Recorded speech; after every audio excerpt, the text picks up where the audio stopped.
Hello everyone, welcome back to my mini vlog. তোমরা তো আগের ভিডিওতে দেখেছো আমি দিদির বাড়িতে এসেছি। তো রাত্রেবেলা আর ভিডিও কোনো রকম করিনি। সকাল থেকে খাওয়া দাওয়া করে নিয়ে এখানটায় দিদি সকাল সকাল রান্না বসিয়ে দিয়েছে। আর জামাইবাবু এখানটায় চিকেন এনেছিল, বলেছিল যে মাংস করবে, ঘরের কয়লা মুরগি মারবে। আমরা বললো যে কেউ খাবো না। তখন দিদি বললো যে পকোড়া করলে সবাই খেতে ভালোবাসে, তাহলে পকোড়া করা হোক।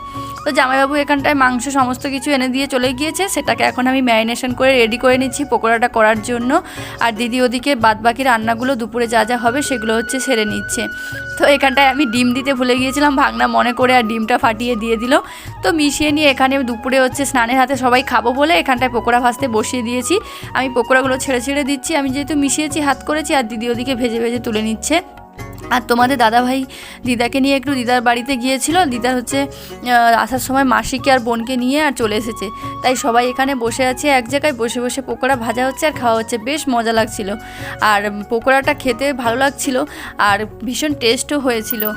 নিজে করেছি তাও বলছি যে ভালো হয়েছে, সত্যি ভালো হয়েছে, তাই বলেছি যে ভালো লেগেছে।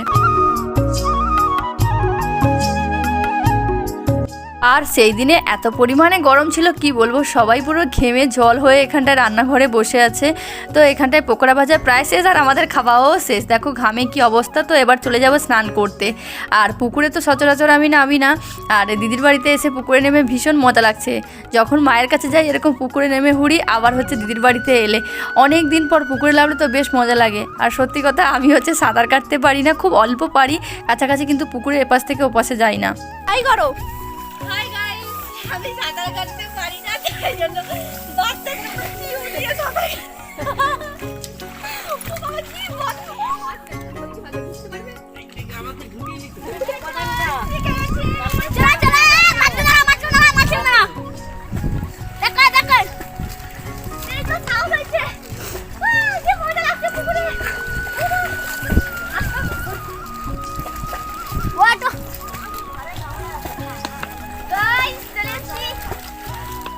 প্রায় ঘন্টাখানিক জলে হুড়ে কিছুটা সাঁতার কাটা শিখে নিয়ে চলে এসেছি। এবারে স্নান টান সেরে জামা কাপড়টা ধুয়ে নিয়ে বসে পড়বো খাওয়া দাওয়ার জন্য, কারণ অনেকটা বেলা হয়ে গিয়েছে।